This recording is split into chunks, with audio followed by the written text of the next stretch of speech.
আব্বা, এই জায়গা থাকতে তো তোমার কষ্ট হইব, কিন্তু কম টাকার ভিতরে এর সাথে ভালো করার ব্যবস্থা করতে পারলাম না। ওইটা কোনো সমস্যা না, একটা মাথা গোজার ঠাই তো হইছে। কিন্তু চিন্তা হইল আমরা খামো কি, চলুম কেমনি?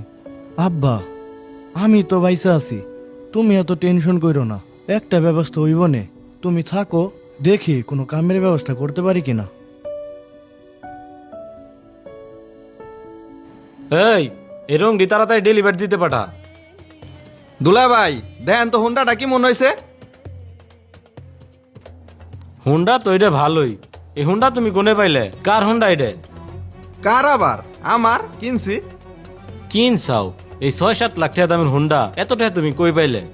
আরে হুন্ডাটা পছন্দ হয়েছে, পরে আপারে কইলাম ওই যে আপনাকে বাড়ির পিছনে যে পুকুরটা আছে না, আপা পুকুরটা বেচে আমার এই হুন্ডাটা কিনে দিছে, আর আপা কিছু গয়না কিনছে।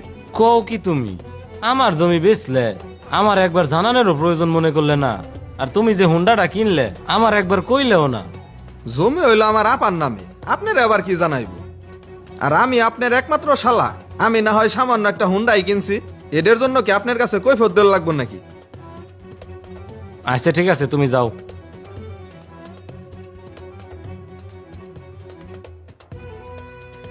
হ্যালো, তুমি যে আমার বাড়ির পিছের পুকুরটা বেচলে আমার তো জানাইলেও না।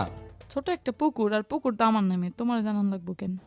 বেশ চাও ভালো কথা, ওইটা তো আবার তোমার ভাইরে 6-7 লাখ টাকা হুন্ডা কিনে দিস ওকে। টাকা এইভাবে উড়াইলে চলবো? কি, আমার ভাইরে মাত্র 6-7 লাখ টাকা দিয়ে হুন্ডা কিনে দিছি, ওইটা নিয়ে তুমি আমার খোটা দিতেছো? করুম না তোমার সংসার, গেলাম আমি বাপের বাড়ি। আচ্ছা ঠিক আছে, সমস্যা নাই। তোমার দেখে তো শিক্ষিত মনে হইতেছে, তুমি আমার দোকানে কি কাম করবে? হ ভাই, আমি ভার্সিটিতে পড়তেছিলাম, কিন্তু পরিস্থিতি আমাকে